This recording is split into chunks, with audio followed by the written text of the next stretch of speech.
Where are you in the runs on this though? You know what I'm saying? Cause woo! You kind of hit it. I don't play. Where are you in a nightclub? Is this where you spend your money on? Mood lighting? Yeah, dude. Whoa. The royalty checks are in. She went straight down to Costco and got some disco lights. Good. Yeah, I did. Worth it. It's worth it. It's a mood. It's a vibe. Hey. Miss you, Zane. How you Miss doing? miss you guys too. Wow. And happy birthday to your bro too. Because as we would do this, then you know. Mm-hmm. How you been? I mean,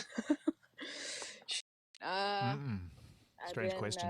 Such an obvious human thing to ask, and it's like it's so loaded now. How do you even answer that question? I don't know. Life is weird as hell. I don't know. I don't know what to think. Well, thanks for the music. I mean, thanks for bringing us something special. I mean, my future is like, wow, it's a whole other level again. Lowercase. I like the detail. What's with the lowercase?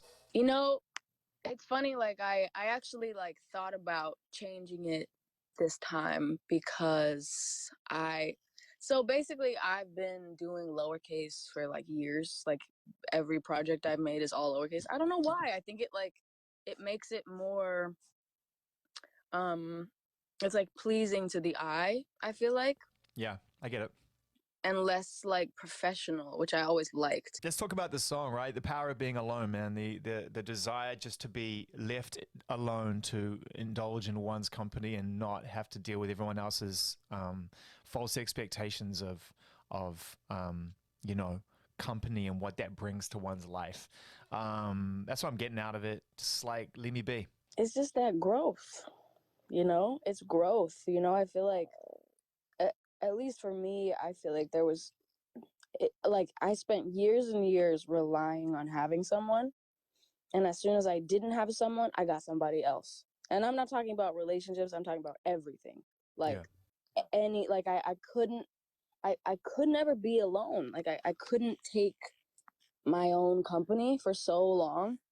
And I don't know, I just felt like I needed that growth. I needed a moment to myself, and I got it. And it was really hard. Like it's so much harder than you think to not rely on people, you know, to just have yourself to rely on. And just like, it's weird. It's not something you'd think about being hard, but when you're in that, like, you know, alone zone, it's a new feeling. And I really wanted to talk about it. And, you know, I feel like everything is about love, and everything is about, you know, there's nothing that talks about how being alone is really powerful, and you grow a lot and you learn a lot, and like, it's not bad, you know?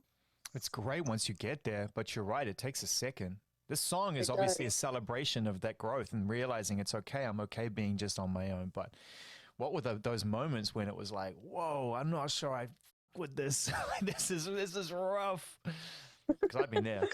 That's rough. Yeah, I know. I mean, it's like, it's that, but it's also like, you know, even when, you know, something I've been doing I mean, it's hard to do it right now because time feels very hopeless, but there's still hope in it, you know? We will get out of this. You know what I mean? Eventually, it might take years, but we'll be okay eventually. And that's kind it's of got to years, right? It's got to years, right? That's almost the bar we have to set for ourselves now. It's crazy. It's gone from like, oh, this summer's going to be awful to, wow, what's next summer, Sam? And then the one after that. I know.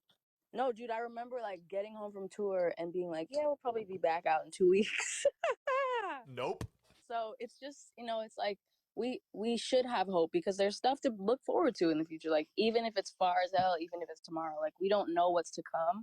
And I've always loved that, you know, like, it's something that I've always like used as a tactic to like put myself at ease, you know, when you're overwhelmed or you're not liking your current situation. If you just think about like, what is my life going to look like in like 5 months? What's it going to look like in a year? Perspective.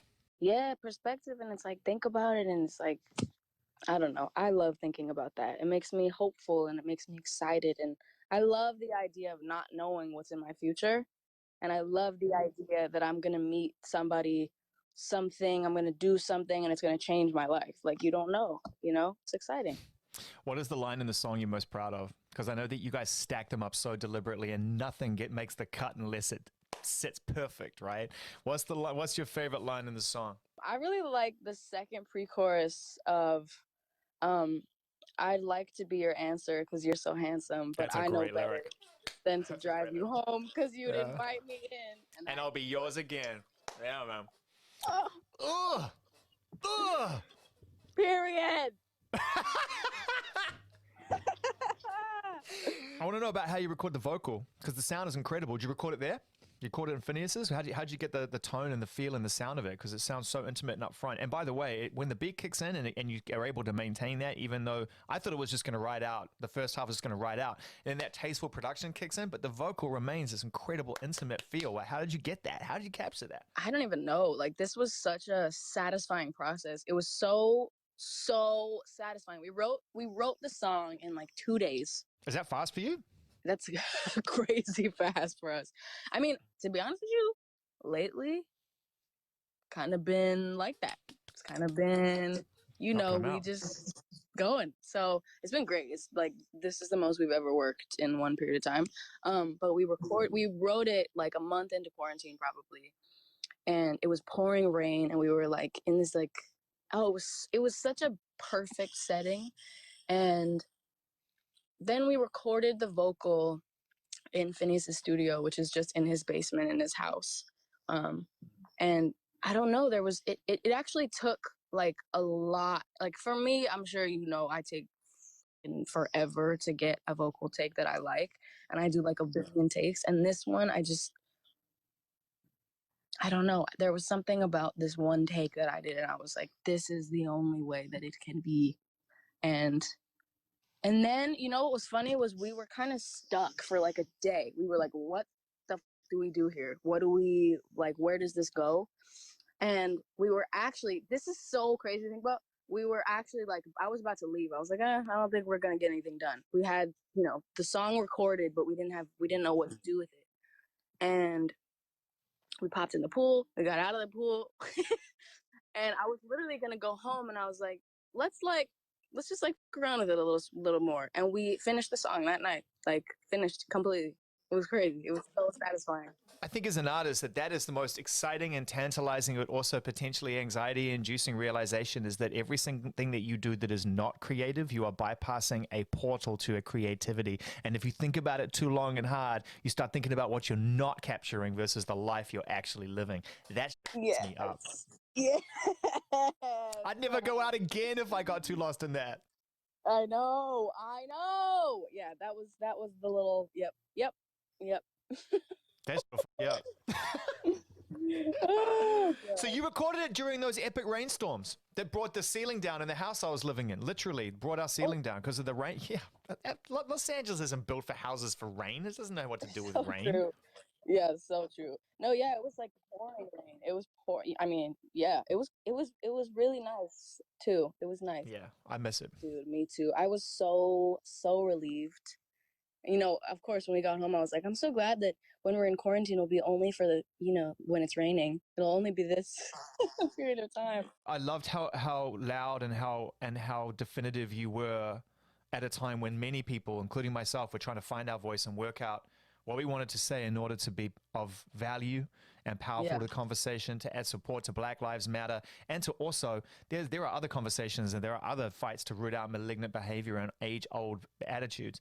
You stepped right up and you were like, I'm giving this belongs over here, this belongs over there, shut the fuck up, I'm doing this. It's like you just jumped into action. Was that all instinct? It was because everyone else was overthinking it, Billie. Everyone else was just overthinking, trying to work out. I was in that group, and I because dude, it takes a minute to gather your thoughts and to maintain not being insensitive. Like you can't just be thoughtful with your thoughtfulness. You've got to be thoughtful with your thoughtfulness. The thing. Like it takes a minute, and that's why you shouldn't jump to conclusions when somebody doesn't say something immediately. It depends, but. I was like taking, I was like, oh, what do I say? Am I gonna, and I just got pissed off. I just read too many comments from stupid ass and like big heads. And I was like, you know what? I'm tired of this. I'm not gonna pull my words together in a polite, whatever the way. I'm gonna shout at these motherfuckers because they need to be shouted at. And you know, I could have done it way more. But yeah, I just think it's like at a certain point you just gotta yell. Well, you know, it's your future. That's why it's your world. I mean, and generations to come, and we all inhabit it. But stakes are so high, and I can see the anger. I understand. It's like this is not what I want to grow into, and what I want my kids to grow into, and their kids. It's like it's not happening. No, I know, and that's, you know, as much as my future is a song about personal growth and being content. It's, you know, now more than ever I listen to it, I'm like, wow, this actually, you know, is super relevant to right now, and like Totally. our future as a world and as a people. And you know, I don't know, it feels, it's crazy when you can get to a point in life where hope itself feels hopeless. Mm. It feels hopeless to hope for stuff. So true. Like I But feel it's like, like man, should I even be like indulging in this right now? I know. I know. Should you even be wishing? You know, should you even be hopeful? It's like, is it even worth it? And it's just, that's insane that that's where we are at this point. We need the music, man. We need the music. We need the hope. The music is pure. The music can't be altered. The music can't be censored. It can't be twisted. It can't be turned. The media can't fuck with it. Social media can't fuck with it. It's just you. What you want to say with your bro. We need it. You got it.